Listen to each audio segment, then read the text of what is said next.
साथियों, सुबह हम लोगों ने बड़ी सुंदर शुरुआत की थी और अब हम लोग धीरे धीरे अपने विरामावस्था की ओर बढ़ रहे हैं। वास्तव में देखें तो हर दिन हम लोग एक नई शुरुआत करते हैं और शाम होते होते ऐसा प्रतीत होता है कि जीवन समाप्ति की ओर जा रहा है। परम पूज्य गुरुदेव ने भी एक विचार दिया कि हर दिन नया जन्म और हर रात नई मौत। जो व्यक्ति प्रत्येक दिन सुबह को एक नया जीवन माने और जो प्रत्येक रात्रि को अपनी मृत्यु माने, वो अपने जीवन के एक एक पल का सदुपयोग कर सकता है और अपने जीवन को धन्य बना सकता है। जीवन की धन्यता इस बात पर निर्भर करती है कि उस व्यक्ति के जीवन में कितनी शांति है, कितना सुकून है, कितना आनंद है। किसी के जीवन का मूल्यांकन उसकी समृद्धि, उसके यश, उसकी प्रतिष्ठा के आधार पर नहीं किया जाना चाहिए। ऐसे बहुत से लोग हैं जिनकी समृद्धि सर्वाधिक थी और उस सर्वाधिक संपत्ति को प्राप्त करने के बावजूद भी वो अपने जीवन से कभी संतुष्ट नहीं हुए। उनके लिए वो जीवन बोझ बना रहा, उनके लिए वो जीवन भार बना रहा। सिकंदर जब इस भारत देश में आया आक्रमण करने, तो उसके गुरु ने उससे कहा था कि तुम हिंदुस्तान जा रहे हो तो वहां जाकर के वहां के ऋषियों से जरूर मिलना, उसके बाद तुम भारत पर आक्रमण करना। वो ऋषि से मिलने आया। एक ऋषि बैठे थे सूर्य का ध्यान करते हुए, प्रातः काल का समय था। उनने एक सिपाही को भेजा और ऋषि से कह दिया कि उनसे कहना कि सिकंदर महान ने आपको बुलाया है। ऋषि ने कहा जिसे जरूरत हो वो हमारे पास आए, हम क्यों उसके पास जाएं। सिकंदर खुद चल करके आया। सिकंदर से ऋषि ने पूछा कि आप कौन हैं। सिकंदर ने कहा आप हमें नहीं पहचानते, मैं पूरी दुनिया को जीतने वाला और पूरी दुनिया में सिर्फ भारत ही रह गया है, इसको भी जीत करके मैं विश्व विजेता बन जाऊंगा। मुझे लोग सिकंदर महान कहते हैं। ऋषि ने पूछा सिकंदर तक तो ठीक था, पर ये महान क्यों जोड़ दिया तुमने। बोले महान इसलिए कि मैं आज तक कभी पराजित नहीं हुआ। ऋषि ने पूछा कि क्या करोगे सबको जीत करके। बोला विश्व विजेता बन जाऊंगा तो अपने लिए एक सोने का महल बनवाऊंगा। ऋषि ने कहा रावण ने भी बनवाया था, तुम बताओ महल बना करके क्या करोगे। बोला महल बना करके मैं आराम से उसमें विश्राम करूंगा। इतना कहना ही था कि ऋषि उस चबूतरे पर लेट गए और सिकंदर से कहने लगे कि जिस आराम को पाने के लिए, जिस विश्राम को पाने के लिए तुम्हें पूरी दुनिया जीतनी पड़ रही है, मैं वो आराम इसी क्षण महसूस कर रहा हूं और मैंने पूरी दुनिया को नहीं सिर्फ अपने आप को जीता है और अपने आप को जीत कर भी इस आराम का अनुभव किया जा सकता है। इसके लिए पूरी दुनिया को जीतने की आवश्यकता नहीं है। तो समृद्धि के चरमोत्कर्ष पर बैठा हुआ वो सिकंदर भी अपने जीवन से संतुष्ट नहीं था, इसीलिए तो साथ में वो दुनिया को जीतना चाहता था। रावण जिसके पास सोने की लंका थी, सुबह भी हम लोग चर्चा कर रहे थे, समृद्धि के 7वें आसमान पर बैठा हुआ रावण भी संतुष्ट नहीं हो सका। तो साथ में जीवन की सफलता का मूल्यांकन यदि देखा जाए तो हमें वो जीवन अधिक सफल लगता है जिसमें सुकून हो, संतोष हो, शांति हो और कुछ हो चाहे ना हो। फिर इस दृष्टि से देखने पर यह महसूस होता है कि फिर वो नाव चलाने वाले केवट से ज्यादा सुकून और संतोष किसके जीवन में था। 5 घरों में भिक्षा मांगने वाले सुदामा से ज्यादा सुकून और संतोष किसके जीवन में था।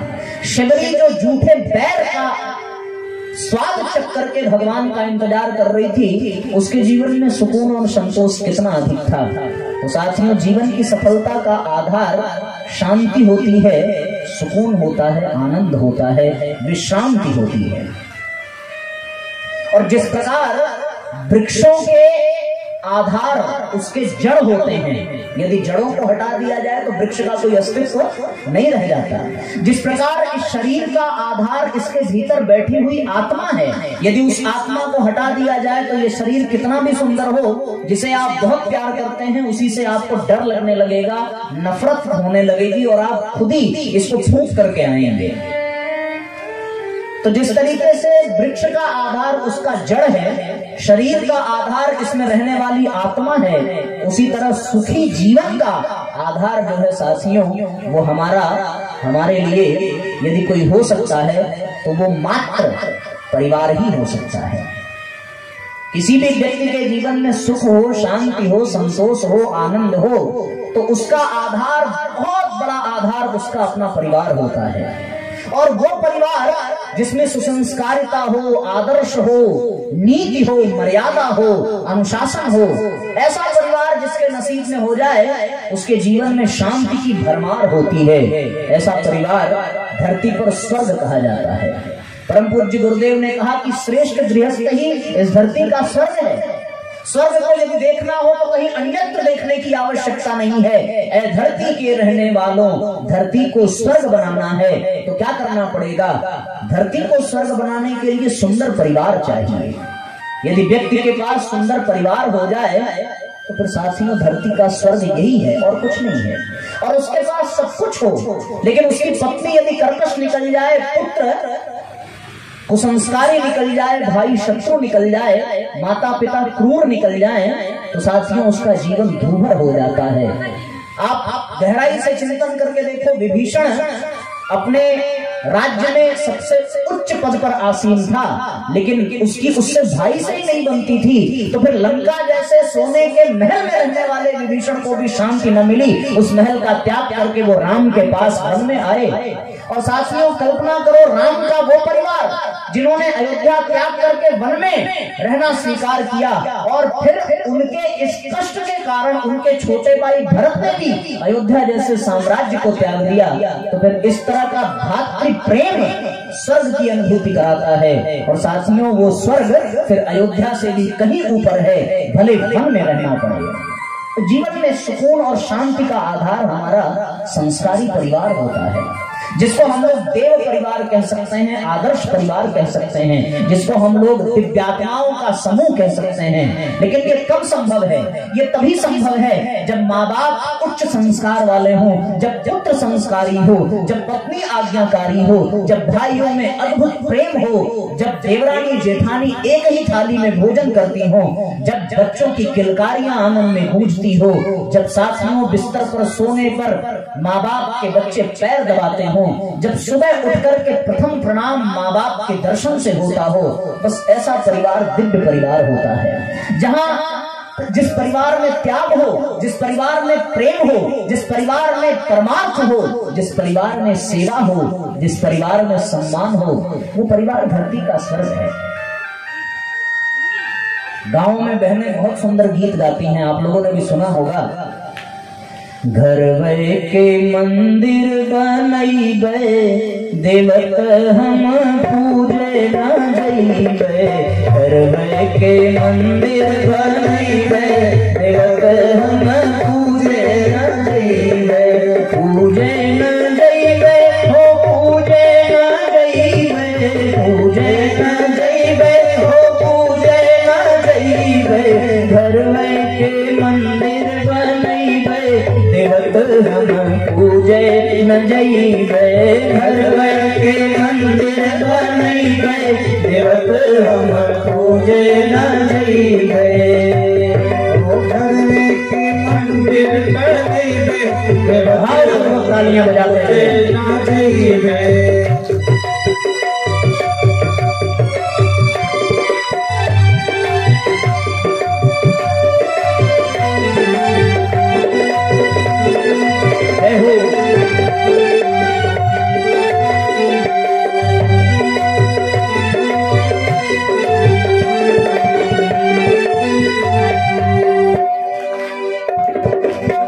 सास के गौरा ससुर महादेवा, सास के गौरा ससुर महादेवा, सास के गौरा ससुर महादेवा, सास सिरोरा ससुर महादेवा। पति जी के विष्णु बनैबे, देवत हम पूजे न जइबे। पति जी के विष्णु बनैबे, देवत हम पूजे न जइबे। घर में के मंदिर बनैबे, देवत हम पूजे न जइबे। घर में के मंदिर बनैबे, देवत हम पूजे न जइबे। ऐसा परिवार हो तो धरती का स्वर्ग है। लेकिन आजकल परिवार मनुष्य के लिए बोझ बन गया है। हर व्यक्ति बात बात में परिवार का त्याग करने की धमकी देता है। होता है ना, पति और पत्नी का झगड़ा हो जाए तो पत्नी पहले ही धमकी देगा कि मैं घर छोड़ करके वन में चला जाऊंगा। उसको ये नहीं पता कि अब तो जंगल सब कट गया, कहीं कुछ बचा ही नहीं है, जाएगा टहल के वापस आ जाएगा। पत्नी क्रोध में आती है तो कहती है मायके चली जाऊंगी, लेकिन उसको भी ये पता है कि वहां से एक बार डोली उठ गई तो अर्थी यहीं से उठेगी। आज परिवार की क्या स्थिति है? आज परिवार की स्थिति बदल गई है। क्या स्थिति हो गई है? सास के लोटा ससुर जी के सोटा, सास के लोटा ससुर जी के सोटा। सास के लोटा ससुर जी के सोटा, सास के लोटा ससुर जी के सोटा। पति जी के बेलना देखैबे, देवत हम पूजे न जइबे। पति जी के बेलना देखैबे, देवत हम पूजे न जइबे। घर में के मंदिर बनैबे, देवत हम पूजे न जइबे। घर में के मंदिर बनैबे, देवत हम पूजे न जइबे।